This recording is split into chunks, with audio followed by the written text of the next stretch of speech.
Is the CEO of American Energy Institute, Jason Isaac, back on the show. We're going to talk about the hidden cost of that EV mandate that nobody else seems to want to talk about. Hi, Jason. Hey, it's great to be on, Fawn. Thanks for having me. Yep, thanks for coming back. You know, people don't really do their research as they like to tell you to do on Facebook.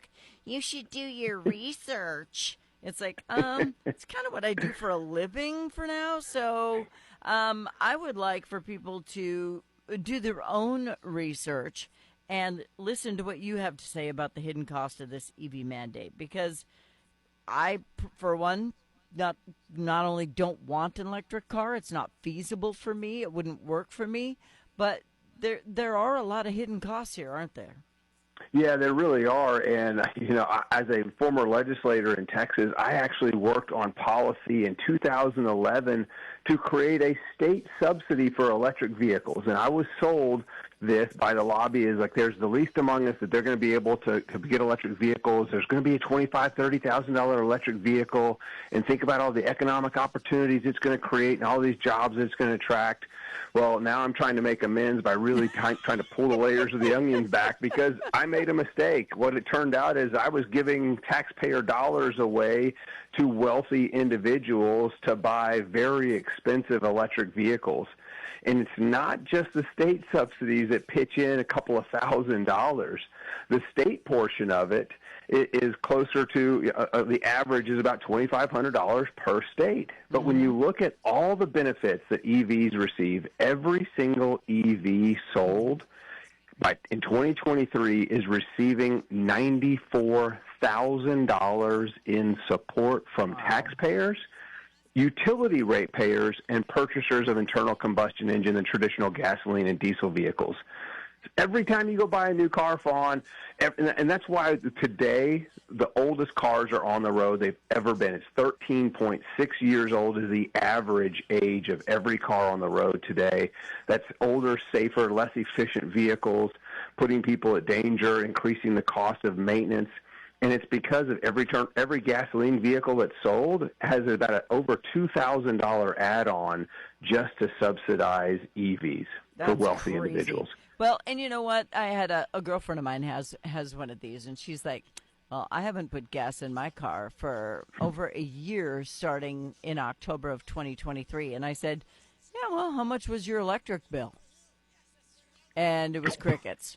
Because if you go to a charger to charge your car, it's way more than it costs me to fill my combustion engine. And quite frankly, I have to sit there for a really long time to get it done. Yeah, that's absolutely right. Talk about a waste of time. Yeah. And these things have been a waste of investment. I mean, there's just reports today in the Washington Post, a stunning number of electric vehicle battery factories are being canceled. They talk about the economic development, all the jobs it's going to create, but what it's really turning out to be is a complete waste of money. The same thing that's been happening to grids around the country. Oh, we've been investing billions of dollars in wind and solar and creating thousands of jobs. But that billions of dollars could have been a couple $100 million in things that work. You would have created more jobs, and we would have affordable and reliable electricity. Mm-hmm. And you're right about the cost to charge an electric vehicle. This paper that we just published is based on numbers from 2023. But with the rising cost of electricity, you're now at about parity from what it costs to fuel a vehicle compared to charging a vehicle. And that's just the cost that you pay at the so-called meter when you're charging an electric vehicle. But ratepayers have kicked in about $10,000 to upgrade utility infrastructure. So this is the thing that you and I that don't own EVs are contributing a lot of money towards wealthy individuals to buy EVs so that they can drive around and virtue signal to their friends. You know how much I wish there was a checkbox where I could check where I want my tax dollars to go instead of to the insanity of the left. Now, I don't mind solar panels if you want them and they save you money. I'm all about it if you want them. But when you mandate them, I have a problem with it. And we're starting to see fields of solar panels. Now, when they put them on, I don't know, like giant carports at stadiums and stuff like that, and it generates money for the entire university or whatever, I think that's kind of a good idea. But when you put them out in the land, if they start on fire or if they leak or if something should happen to them, they have stuff in them that absolutely ruins the land. The land is unusable for years and years and years, as like an atomic bomb went off. I mean, it's unusable. It's ruined the soil, and then these fires can't be put out. And then once you finally get them burnt out, there's nowhere to put these things because they're not biodegradable. Yeah, I've heard reports recently that people that source potatoes for potato chips will no longer buy potatoes that have been anywhere near a solar farm, whether they're grown underneath solar panels or they're even grown in the area of because that's solar and the soil and the water that gets onto other fields. And so I've heard reports of this. I don't have citational references to this, but you're right. They're made out of these rare earth elements that we've heard a lot in the news lately. They're made of critical minerals. They're toxic. You can't recycle them. So when they exceed their useful life, they just go to a landfill.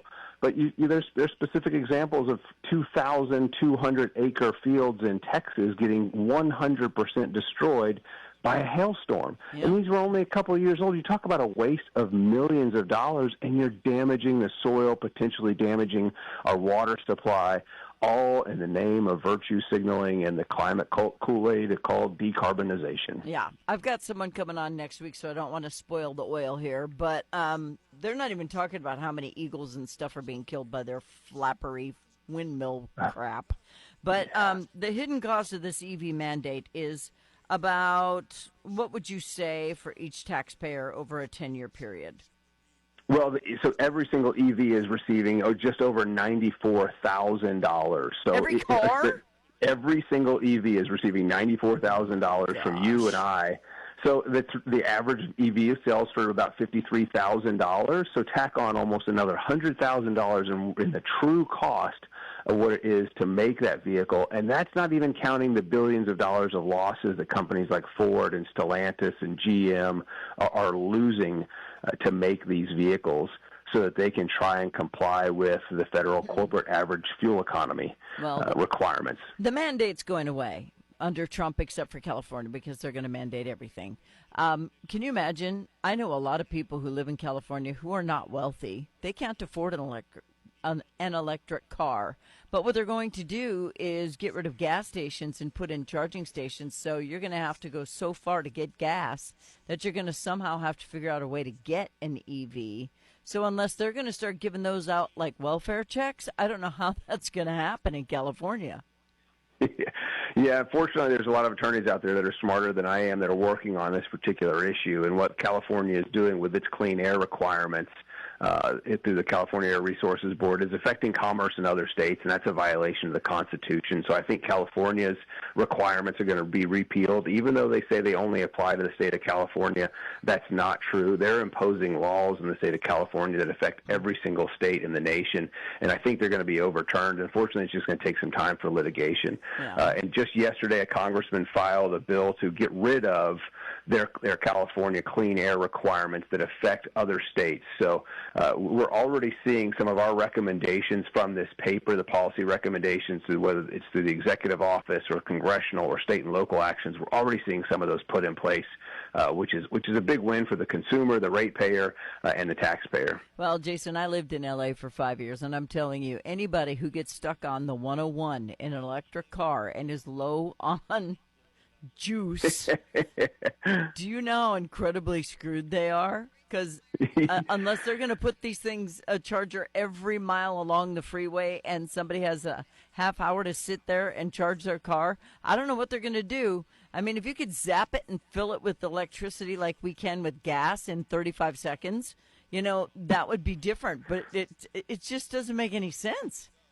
No, it really doesn't. It's one of the reasons why the sales of generators have gone up, because you got more people that are buying EVs and like, oh, well, I'll just put a gas generator in the trunk, so in case something happens, I'll be able to recharge. A gas it's the same generator. Thing. That's great. I love it. So, hey, it just became a hybrid, just like that. Yep, look at that. But buy hybrids, folks. Do that instead. They make sense. All right, Jason Isaac, CEO at the American Energy Institute. Not only is there a hidden cost behind the mandate of EVs, but I want to reiterate, if you want one, knock yourself out.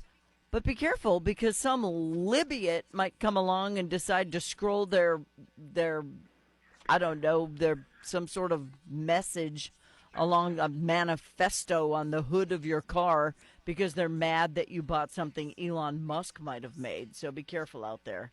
Jason, thanks for coming on the show, man. It's great to be on. Have a good one. Thank you. You too. Bye.